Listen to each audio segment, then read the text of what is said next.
Dans la très belle chapelle de l'INDBE, on pouvait rencontrer ce dimanche des scénaristes et des dessinateurs. Pour leur faire honneur, le public s'était déplacé en nombre de 7 à 77 ans. Tout ce beau monde était détendu, souriant. La réussite du 3e festival Casébule ne fait aucun doute. Assis derrière leur grande table, les invités jouent leur rôle à la perfection. Parmi eux, un fameux scénariste brennois d'adoption qui ne cachait pas son plaisir de participer à cette grande réunion des passionnés de la BD. Il y a une chouette ambiance, le fait d'être en rapport avec une école, des élèves et tout ça, c'est agréable vraiment. Plus on avance, plus on apprend à connaître des collègues, mais c'est aussi un peu grâce à des festivals comme ça, parce qu'on travaille un peu chacun dans notre coin, et puis on fait connaissance. C'est une des raisons aussi pour lesquelles on vient dans ce genre de festival. Parce que sinon, on pourrait dire... C'est du travail, pas payé. On fait ça parce qu'on aime bien rencontrer nos lecteurs, on aime bien rencontrer des collègues. On se plaît mieux dans les petits festivals, entre parenthèses, parce que dans le fond, vous voyez le monde qu'il y a. Parce que si on peut discuter avec les gens, parler avec eux, etc., ce qu'on ne peut pas faire dans les grands festivals où il y a toujours des bousculades et tout ça.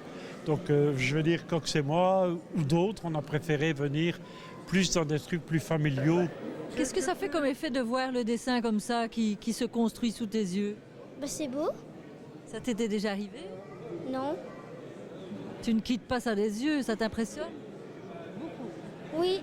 Qu'est-ce que tu as demandé comme dessin? C'est toi qui as demandé quelque chose de spécial ou bien c'est Raoul qui choisit pour toi? Raoul qui choisit. C'est le 3e, je crois, le 3e festival. C'est sympa, les gens sont sympas, ça compte beaucoup aussi. Les organisateurs sont très sympas. Et venir passer une journée alors qu'on a son anniversaire, on le fait quand même. C'est demain mon anniversaire, mais bon. Les enfants sont particulièrement assidus et attentifs. Il faut dire que l'événement se tient dans une école et parmi les dessinateurs, on trouve de vrais pédagogues en plus. Qu'est-ce que tu lui as demandé? Que sa capuce fouille dans les poubelles. Et qu'est-ce qui t'a donné cette idée? Vu que c'est un chien errant, que c'est un chien de rue. Je voudrais que sa patte tienne une cuisse de poulet. Donc, j'ai changé. Ça, c'est un bras, on va l'oublier. C'est pas grave. Si c'était au crayon, pour du vrai, je le gommerais, tu vois, mais ça, c'est pas grave. Et je continue mon ancrage.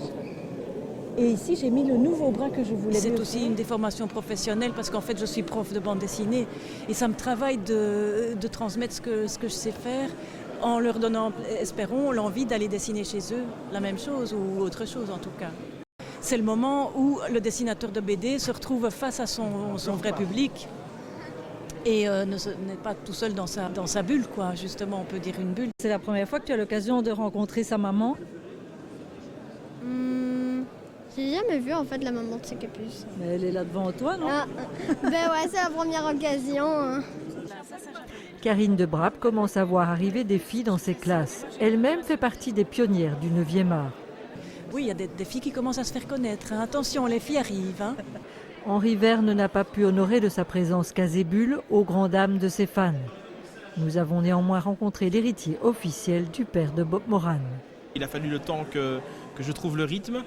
Et puis ça fait maintenant à peu près 2 ans que clairement mon nom apparaît à l'intérieur des romans par rapport à la collaboration qu'on mène tous les deux.